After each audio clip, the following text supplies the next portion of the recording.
Entonces, ya que estamos todos, o casi todos, vamos a comenzar la 11ª clase sobre el libro primero de Samuel. Y sigue habiendo tela para cortar. Recuerdan que la clase que viene, aunque la computadora nos abandonó, dejamos esta historia con un terrible gigante de casi 3 metros de altura, desafiando constantemente al pueblo de Israel. 40 días gritándole en la cara que eran unos cobardes. El pueblo de Israel ya había tenido en la antigüedad muchos problemas con los gigantes. Ustedes recuerdan que fue ese testimonio de gigantes que trajeron los espías cuando Moisés los envió. Los 10 espías dijeron, es una tierra de gigantes, nos van a aplastar como si fuéramos langostas. Ya habían tenido problemas en el pasado con los gigantes y ahora se encontraban frente a otro gigante que estaba desafiando 1 a 1 al mejor soldado de Israel, al mejor guerrero de Israel.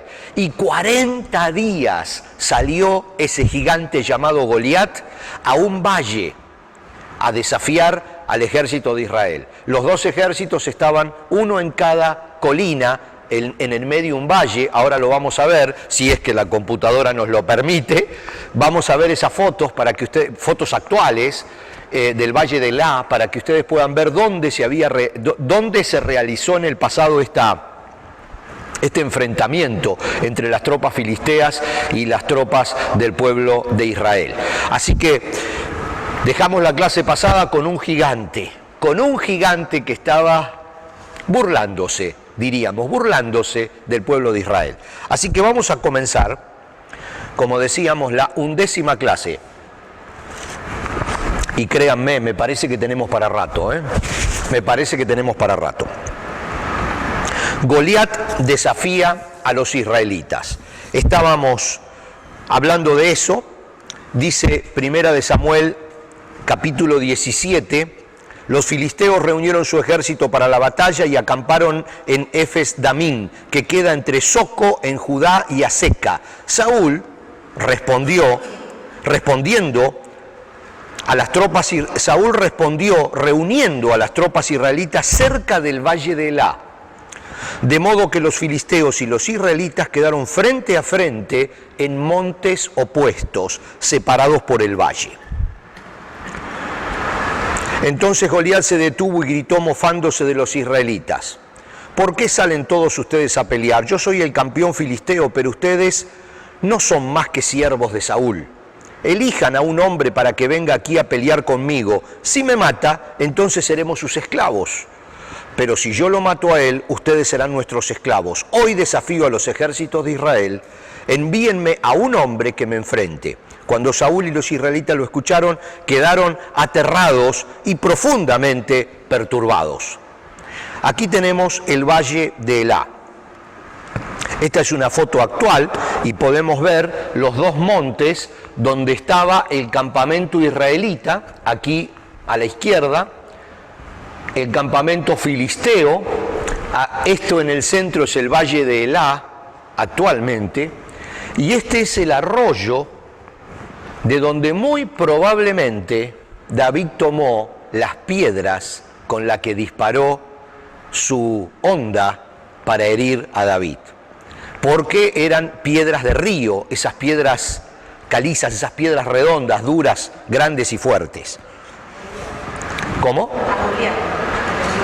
A Goliat. ¿A quién dije que le dio? A David. Bueno, David le dio a Goliat. Sí, por favor, corríjanme porque tengo el mismo problema de siempre. Estoy pensando en la historia y la lengua va más rápida que la mente. Entonces aquí tenemos otra vista del valle de Elá. Este nombre, Elá, proviene de un árbol que se llama Elá y que se da en esa zona. Es el valle donde están estos árboles que se llaman Elá. Hay distintas formas, muchas veces lo escriben con H, este nombre, pero en español se lee Elá, tal cual está ahí. Así que nosotros lo vamos a llamar Elá sin ponerle letras que no son de nuestro idioma. 40 días, como les dije, el gigante Goliat salía cada día a desafiar a los israelitas. Dice Primera de Samuel 17:16, lo tenemos aquí: durante 40 días cada mañana y cada tarde el campeón filisteo se paseaba dándose aires delante del ejército israelita. Me gusta esta versión bíblica porque usa palabras que nosotros entendemos perfectamente: dándose aires de grandeza, de superioridad, de poder. Semejante hombre, como de 3 metros de altura, por allí creo que la clase pasada leímos lo que pesaba solamente su armadura, prácticamente imposible de llevar la armadura por cualquier otro hombre. Y ahora vamos a entrar en un detalle que también lo comenzamos a ver la clase pasada, de cómo David se relaciona con Saúl. Ustedes recuerdan que la Biblia dice que cuando Dios decidió que ya Saúl no sería más el rey de Israel y eligió a David y mandó a Samuel para que lo unja, siendo un muchacho,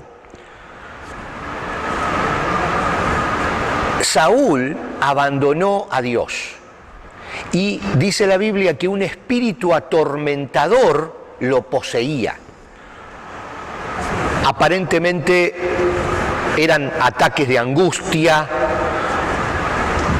ataques de pánico, y un consejero de Saúl le dijo: vamos a buscar una persona que toque música, que toque bien, para que la música te relaje y otra vez puedas recuperarte, porque Saúl seguía siendo rey, no sabía que Dios ya había elegido a David y que ya había mandado a Samuel que lo unja, y seguía por supuesto en el trono, pero al haberse apartado de Dios, el diablo lo estaba atormentando.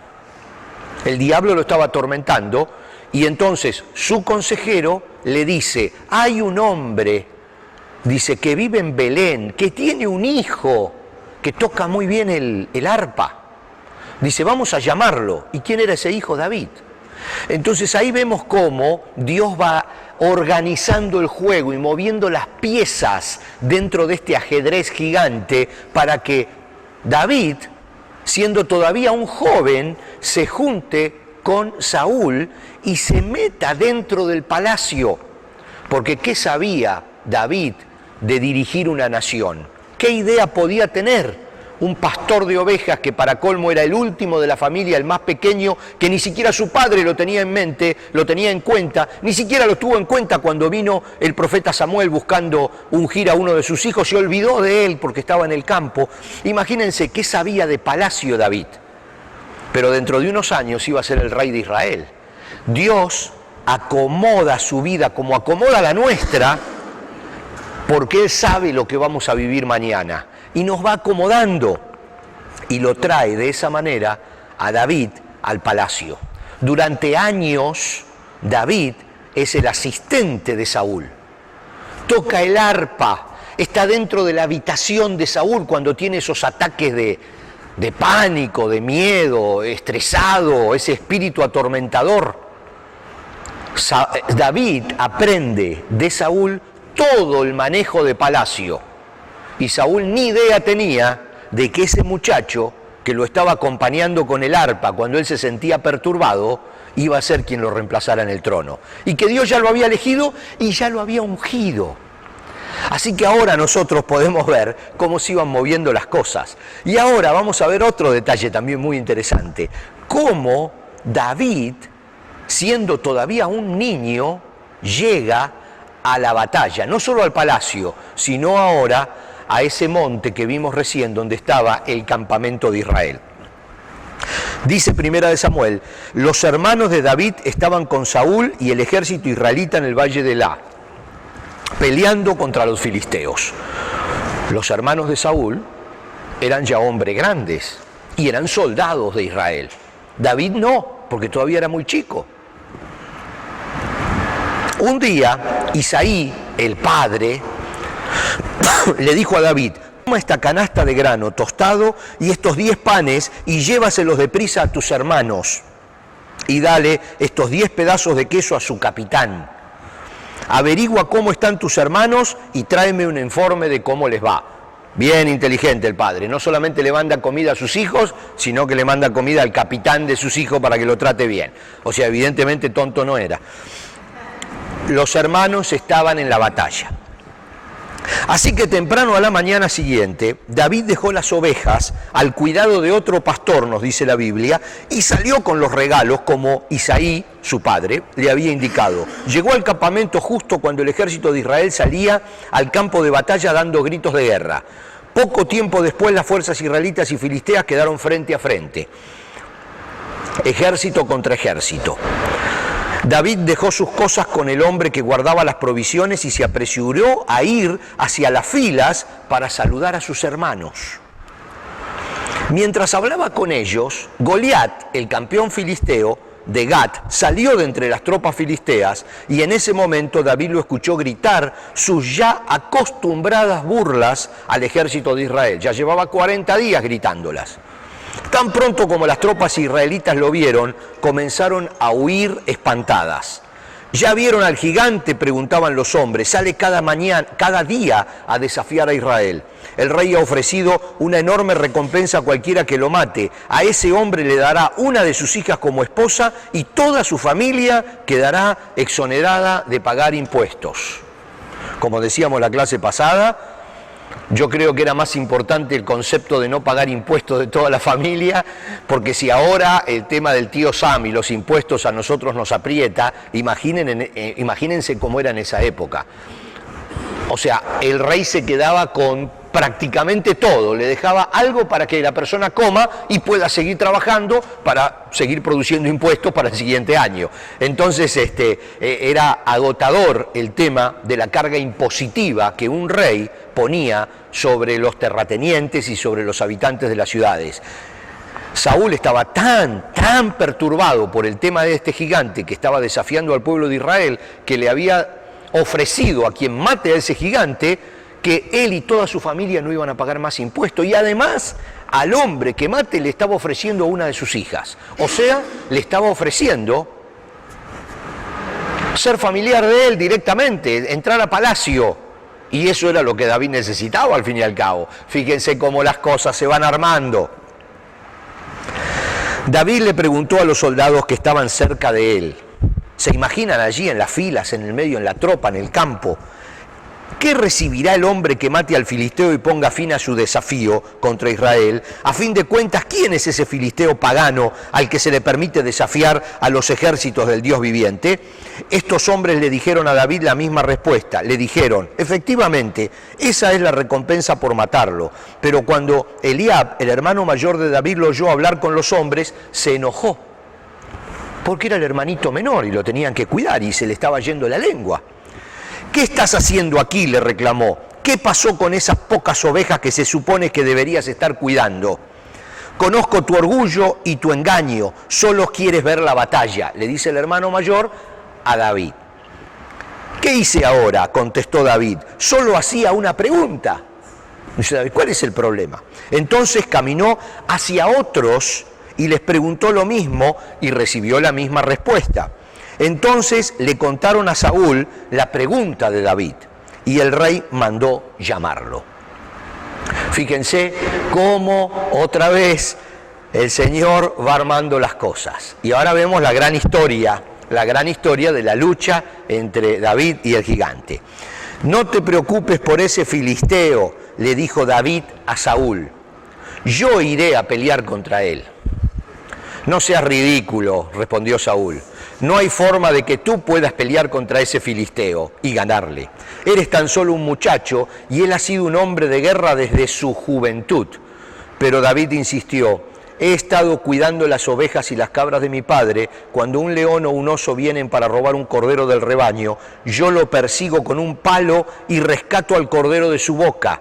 Si el animal me ataca, lo tomo de la quijada y lo golpeo hasta matarlo. Lo he hecho con leones y con osos, y lo haré también con este filisteo pagano, porque ha desafiado a los ejércitos del Dios viviente. El mismo Señor que me rescató de las garras del león y del oso, me rescatará de este filisteo.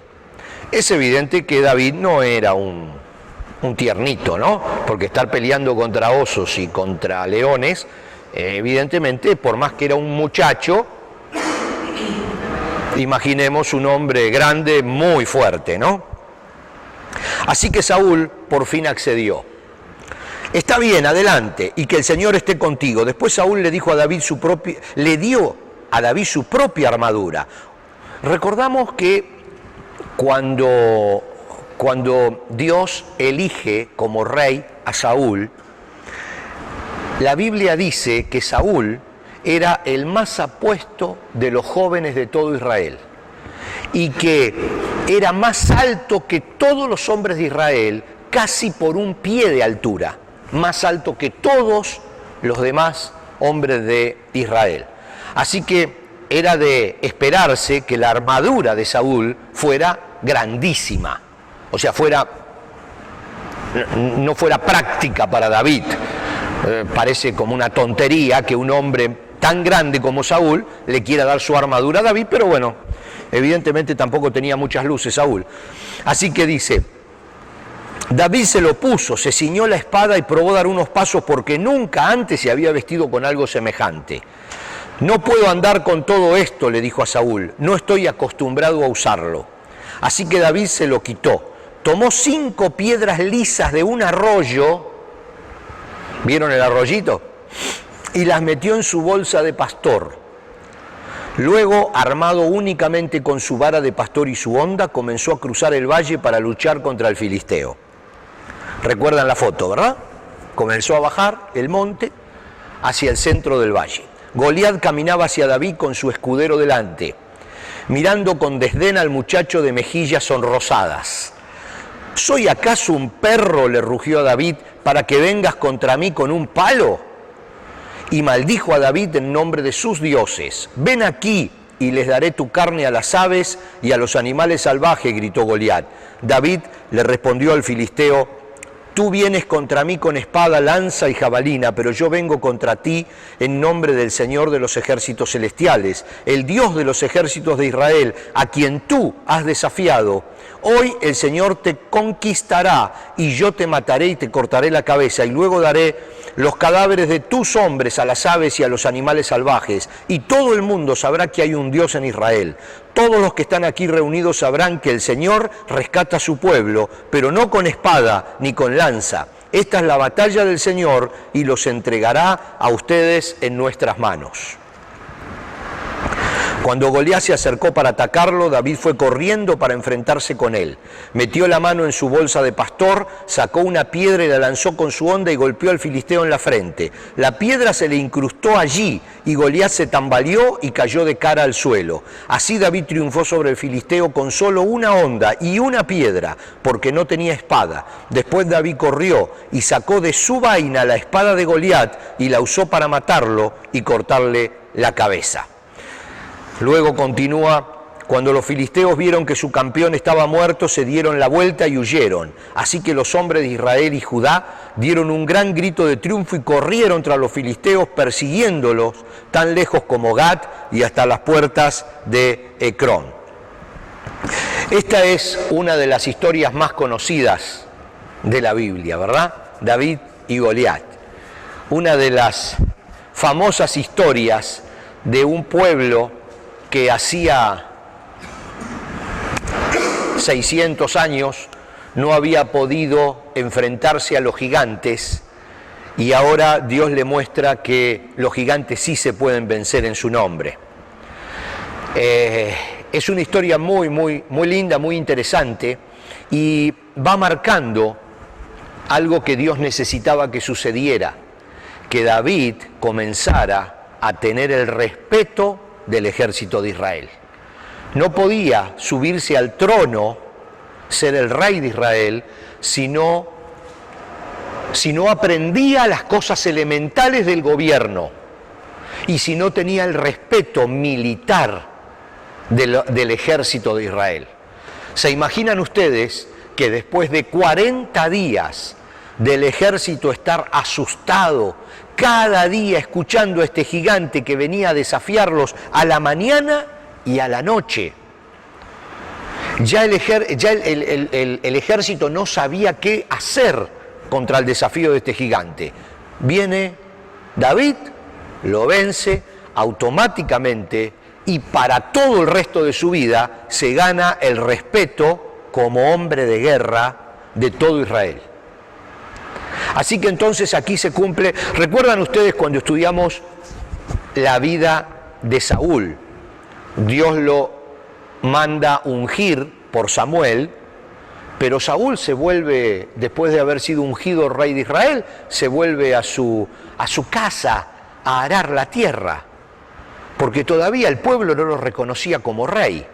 Ustedes recuerdan que había otro rey de fuera de Canaán que quiere atacar a una de las tribus que se habían quedado del otro lado del Jordán y que dice que les va a quitar un ojo a cada uno de los que captura de ese pueblo. Ese pueblo tiene miedo, pide ayuda. ¿Recuerdan esta historia? Entonces Saúl, que ya había sido ungido rey, pero todavía no tenía el respeto militar de Israel, junta a todas las familias, forma un ejército y marcha contra ese rey y lo vence. Recién allí Saúl puede ser rey, cuando obtiene el respeto militar del pueblo de Israel. En esa época se vivía peleando. Un rey que no tenía autoridad militar no era un rey. Un líder que no era fuerte en la batalla no era un líder. Entonces aquí, fíjense cómo Dios le permite a David, todavía sin ser rey, siendo muy joven, ganarse el respeto militar de todo el pueblo. Punto. En un solo acto. Y recuerden que ya era el asistente de Saúl y ya estaba tocando el arpa para él cuando él estaba turbado. Así que David ya venía aprendiendo las cosas de palacio y instruyéndose a los pies de quien reemplazaría, a los pies de Saúl. Y ahora se gana el respeto militar. Ahora viene una segunda etapa en la vida de David. A partir de allí, recuerden esto, se ganó a la hija del rey. O sea que ahora además va a formar parte de la familia real. Se va a casar con la hija del rey. Entonces ahora empieza a unirse a la familia real. Es el esposo de la princesa. ¿Se dan cuenta? Como todo se va uniendo, como todas las piezas van encajando y algo que estaba totalmente separado empieza a tener sentido, empieza a tener forma. Aprende las cosas de palacio, gana la autoridad militar y ahora empieza a formar parte de la familia real. Pero además hay una otra cosa que vamos a ver hoy, y es que se hace muy amigo del hijo de Saúl, que se llama Jonatán. Aquí empiezan a pasar los años y por supuesto empieza a haber algunos problemas. Todavía no está casado con la hija de Saúl, pero sí es amigo de Jonatán, uno de los hijos de Saúl. Saúl se da cuenta de que este muchacho se le metió en el palacio. Saúl se da cuenta que este muchacho empieza a ser un peligro, porque ahora el pueblo lo respeta, porque ahora ya conoce los movimientos de palacio y para colmo es el prometido de la princesa. Y Saúl se pone muy nervioso y a partir de ahora Saúl empieza a querer quitarse a David de encima. Hasta incluso lo trata de matar. Pero gracias a que Dios lo sostiene, David sale bien librado de todo. Ahora vamos a ver rapidito en estos últimos minutos de clase que nos quedan hoy, la amistad entre David y Jonatán, el hijo de Saúl. Es una amistad que se va a extender por los años y que por supuesto le va a salvar la vida, porque Jonatán, cuando ve que su padre está más que perturbado, como dice esta versión de la Biblia, más que perturbado, está directamente poseído, y hasta el punto que trata de matarlo a David, Jonatán se pone del lado de David y lo defiende. Entonces vamos a leer ahora la amistad, algunos pasajes de 1 Samuel 18, la amistad entre David y Jonatán. Dice: después de que David terminó de hablar con Saúl, conoció a Jonatán, el hijo del rey. De inmediato se creó un vínculo entre ellos, pues Jonatán amó a David como a sí mismo. A partir de ese día, Saúl mantuvo a David con él y no lo dejaba volver a su casa. Jonatán hizo un pacto solemne con David, porque lo amaba tanto como a sí mismo. Para sellar el pacto, quitó su manto y se lo dio a David junto con su túnica, su espada, su arco y su cinturón. Todo lo que Saúl le pedía a David que hiciera, él lo hacía con éxito. Como resultado, Saúl lo hizo comandante sobre los hombres de guerra, un nombramiento que fue bien recibido tanto por el pueblo como por los oficiales de Saúl. Aquí vemos cómo se va desarrollando esto, ¿no? Cuando el ejército de Israel regresaba triunfante, después que David mató al filisteo, mujeres de todas las ciudades de Israel salieron para recibir al rey Saúl y cantaron y danzaron de alegría con panderos y címbalos. Este era su canto. Miren lo que cantaba la gente. Saúl mató a miles y David a sus 10.000. Esto hizo que Saúl se enojara mucho. ¿Qué es esto?, dijo. ¿Le dan crédito a David por 10.000 y a mí solo por 1.000? Solo falta que lo hagan su rey. Desde ese momento, Saúl miró con recelo a David. Y vamos a ver este último pasaje de hoy, que dice: Saúl intenta matar a David en un arranque, digamos, de furia. Pero siempre recordemos que Saúl se había apartado de Dios, lo había dejado a Dios, y leímos en las clases pasadas pasajes como que él viajaba por las ciudades levantando monumentos, estatuas del mismo. O sea, se había hecho muy, ¿cuál sería la palabra? Ególatra. Se adoraba a sí mismo, el hombre se había apartado de Dios, y cuando uno se aparta de Dios, no hay términos medios. Si uno sale del blanco, cae en el negro, no hay grises. Entonces aquí él salió de la luz y se quedó en la oscuridad. El diablo lo estaba atormentando y evidentemente había más, como les decía ahora, que un tormento. Él estaba directamente siendo manejado por el enemigo y, bueno, por supuesto, se caen todas las cosas que una persona puede hacer cuando el enemigo lo maneja.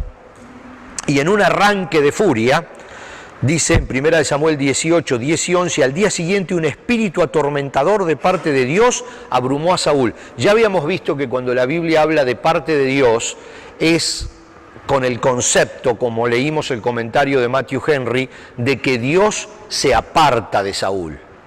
No es que Dios le envía un espíritu atormentador, sino que Saúl se aparta de Dios, Dios se aparta de Saúl queda solo y, por supuesto, el diablo es el que envía ese espíritu atormentador. Dice, y comenzó a desvariar como un loco en su casa. David tocaba el arpa, o sea, trataron de calmarlo de alguna manera, tal como lo hacía cada día. Dice, pero Saúl tenía una lanza en su mano y de repente se la arrojó a David tratando de clavarlo en la pared, pero David lo esquivó 2 veces. O sea que aquí vemos que ya era un celo enfermizo que Saúl tenía contra David, que incluso lo llevó en su propia casa, en el propio palacio, a tirarle una lanza para tratar de matarlo. Ya vamos a ver en las siguientes clases otras historias donde David definitivamente tiene que huir de palacio y se tiene que ocultar en cuevas, porque Saúl ya abiertamente le hace la guerra y trata de matarlo y lo persigue. Y hay algunas historias bien interesantes, pero toda esta es una etapa hasta que definitivamente David toma el trono de Israel, toma el reinado de Israel, se casa con una de las hijas finalmente de Saúl, no con la primera, porque también vamos a ver en la próxima clase que Saúl es un estratega de la mentira y estratega del engaño, y entonces trata de que David vaya a la batalla y y quede solo frente a los soldados para que el ejército enemigo lo mate, y entonces hay allí un arreglo con la primera de sus hijas, que finalmente la primera de las hijas de Saúl, que era en teoría la prometida de David, se casa con otra persona, y David se casa con la segunda hija, que realmente está enamorada de él. Aunque en el futuro le va a traer muchísimos problemas esa unión, pero ya los vamos a ir viendo, en su momento, y vamos a ver por qué aparece Betsabé en escena, y por qué el problema de David, y el pecado de David, y cómo de allí sale Salomón, y una historia interesantísima de las intrigas de palacio. Pero por ahora, y como para ir calentando motores para la próxima clase vamos a ver cómo ya explota el conflicto de celos, se transforman en odio de Saúl por David. Y entonces David definitivamente tiene que salir corriendo para que no lo maten, y todo lo que sucede mientras que David huye de Saúl. Viene una parte interesante, seguimos todo con Primera de Samuel, y todavía nos queda Segunda de Samuel y un montón de libros históricos, pero esto es fundamental, muy importante, porque luego David, muchas de las cosas que vive, las escribe en los Salmos. Los Salmos, que son unos poemas hermosos, que prácticamente todo el mundo los ha leído, tienen su esencia, su base en estas vivencias del rey David. Así que creo que después de estudiar a fondo la vida de David, vamos a entender mucho más todo el libro de los Salmos, que están prácticamente todos, no todos, pero muchos, la mayoría de ellos escritos por el rey David. Así que entonces seguimos en la próxima clase con esta interesante historia del verdadero primer rey de Israel. No vamos a llamar a Saúl rey de Israel, vamos a llamarlo a Saúl como que fue un puente, un provisorio, digamos, hasta que llega David, que sí es el primer rey de Israel. Los espero en la próxima clase.